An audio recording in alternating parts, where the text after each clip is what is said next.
Hi, my name is Joe. So 3 years ago, I made a multiple six-figure loan to my best friend. Oh boy. And it was on the pretense I was on a handshake that he would need it for 5 months to complete 16 homes that he was building. And he really came to me begging, and he was in a bad way. And, you know, he had really taken me along in this faith, and I just thought he was a stand-up person. So I gave it the loan for 5 months.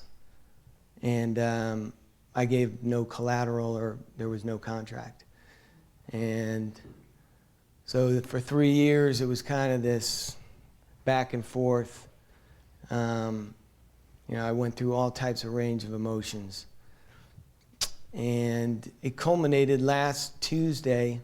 I finally had to sue the guy.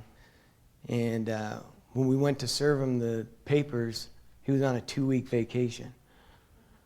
And then finally, when he got back and they served the papers, turned out he actually claimed me in the bankruptcy, which he swore he would never do. Mm-hmm. So I just about lost it, you know? And so now it's just a reality. I mean, basically the money's gone. So what is your current inner experience having to do with all that's happened? Like I said, I can go one way or I can go the other way. Yeah. I mean, so anger? Absolutely. Yeah. Hurt? Yeah, I mean, well, here's the thing, is I have to take a job now, but doing something I would never do in my life. I work construction now, just trying to pay the bills. Yeah. So every day I lace up those boots to go to work every day. You know, I'm lacing my boots up with tears in my eyes. I hear you. You know, I come home and I got, you know, blisters on my hands. Well, and part of what I hear you saying, that perhaps the worst part about it, and you tell me if this is accurate, is the betrayal, the sense of betrayal. Yeah, because it's like I could go throughout my day and I could be happy not thinking about it. But then the second, you know, I realize the reality of my situation, or the first of the month, you know, I start having thoughts. Yeah. Thoughts like?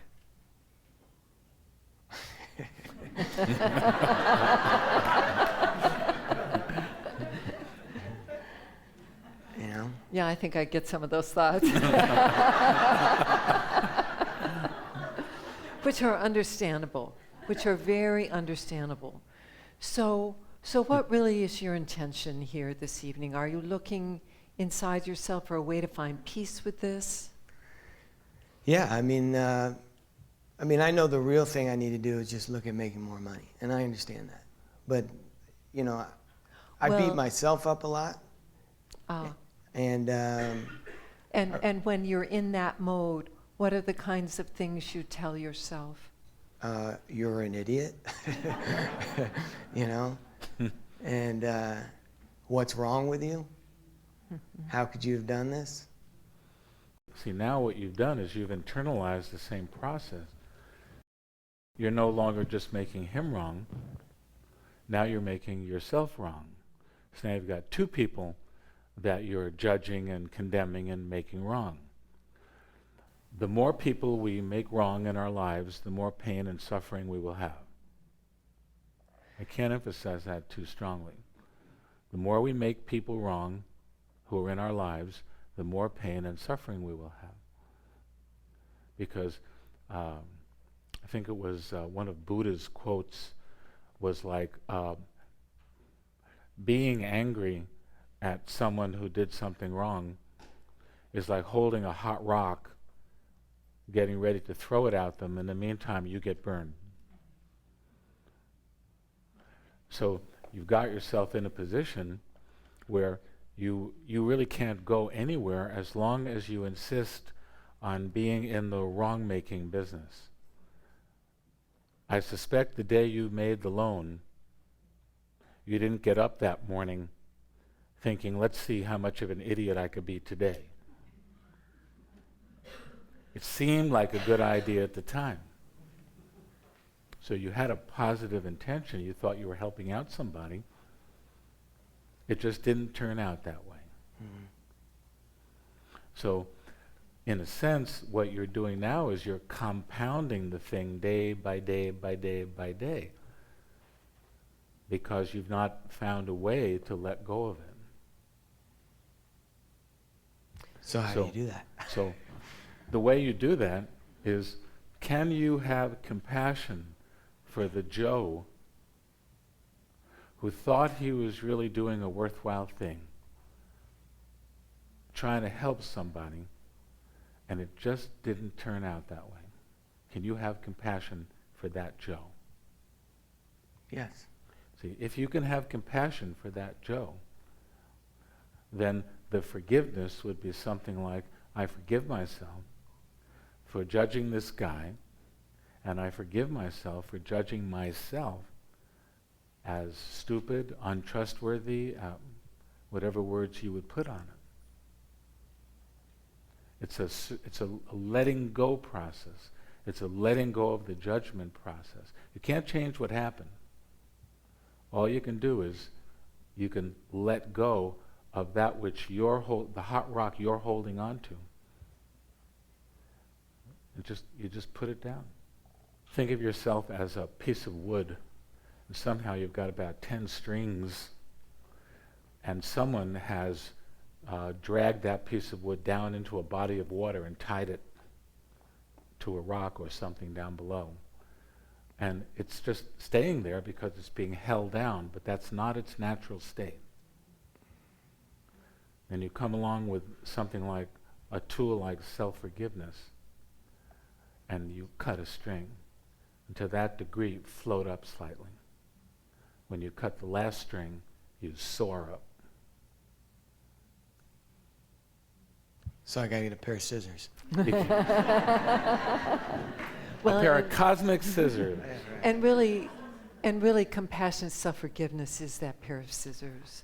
See, because, if we take this a little bit further, you mentioned this as betrayal, that you experienced his actions as actions of betrayal. And what I also hear you indicating is that you betrayed yourself, in a sense, because your discernment wasn't really operating, and you didn't take care of yourself in the process of making the loan. And so through the process of compassionate self-forgiveness, not only do you dissolve the judgment, but you can dissolve the betrayal. Most of us have experienced betrayal in our lives, but I would suspect that you've had other experiences with betrayal. Would that be accurate? Yes. Yeah. See, and so there's an opportunity for you to really utilize this to heal the pattern of betrayal inside yourself. See, and I know when I've had experiences of that nature, one of the fastest ways through it that I found was to look at the places in the process where somehow I created, promoted, or allowed what happened, where I made choices, where I was complicit in the outcome that occurred, and to look at the different choices I could have made, both inwardly and outwardly, so that I could really learn from the experience. So I encourage you in that regard too, because it can be very liberating for you. But the main thing here is to find compassion for yourself in the process, and that will free you. And you did say the right thing. You move into acceptance. Yeah. And you just let go of the judgment. The suffering stops at that point. You don't get the money back. A wise friend said to us once, don't make loans to anyone of any amount unless you're clear inside yourself that that money could be a gift. That if you never saw it again, it'd be a gift and you feel clear about it inside yourself. Yeah. And that guideline has really stayed with me. Anything else, Joe? That's it. Thank you Thank for you very sharing. much. Thank you.